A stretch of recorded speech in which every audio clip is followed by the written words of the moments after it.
Hi hello అండి, good morning. అందరు ఏం చేస్తున్నారు?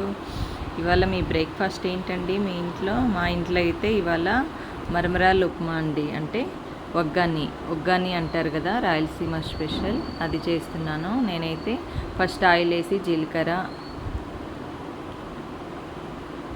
ఆవాలు, పచ్చిమిర్చి, టమాటో, ఆనియన్స్ అన్నీ వేసి ఇలా అయితే వేయించానండి. వేయించి కలిపేసి ఇలా అంతా దగ్గరికి అనేసి ప్లేట్ మూత అయితే పెట్టేయాలి. పెట్టేస్తే అవి చిన్న మంట పైన మగ్గిపోతాయి. తర్వాత చింతపండు అయితే ఇలా నానబెట్టుకున్నాను. ఇలా ఓ పక్కన మరమరాలు అయితే నానబెట్టానండి. నా మరమరాలు ఇలా వాటర్లో నానబెట్టేసుకుంటే ఇవి 2 రకాలు ఉంటాయండి, సాల్టెడ్ ఉంటాయి, ఇవి ఉంటాయి. నేనైతే ఇవి తీసుకున్నాను. చింతపులుసుని ఇలా స్ట్రైనర్లో స్ట్రైన్ చేస్తున్నాను. ఎందుకంటే ఒక సైడు కెమెరా పట్టుకొని ఒక సైడు ఇలా తీయాలంటే కష్టమవుతుంది. అందుకని ఇలా ఊపాను. ఇదిగోండి ఫోన్ పట్టుకొని అలా స్పూన్తో స్ట్రెయిన్ చేస్తున్నాను. ఇలా అయితే ఎందుకంటే అందులో డస్ట్ ఉంటుందండి, క్లీన్ చేసుకోవడం పెట్టా. మా వారికి అయితే టీ ఇచ్చేసాను. ఇదిగోండి ఇలా మరమరాలు నానబెట్టినవి ఇందులోకి వేసేసాను. వేసేసి పుట్నాల పప్పు వేసుకోవాలండి, పౌడరు. పుట్నాల పప్పు పౌడర్ వేసి పెట్టుకోవాలి. అది కలుపుకొని ఆ మరమరాల పైన చల్లుకొని అలా కలుపుకొని వేసేయాలి.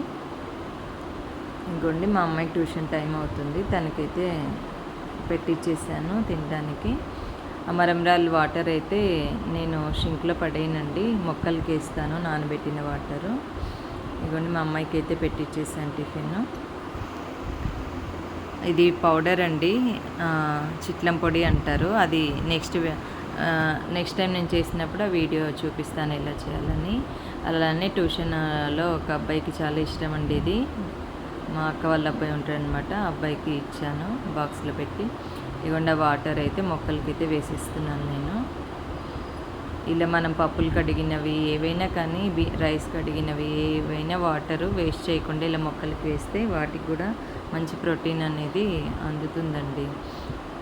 ఈ గుండి లీవ్స్ కానీ అలా బాగుంటాయి, వాడిపోకుండా. మొక్కలకైతే వేసేసాను. వేసేసి ఇక మా అమ్మాయి అయితే ట్యూషన్కి వెళ్ళిపోయిందండి, తను వెళ్తూ ఉంది. నేను ఇంకా ఇటువైపు వచ్చాను. ఇగోండి మా తులసి మొక్క ఎంత మంచిగా వచ్చింది చూడండి.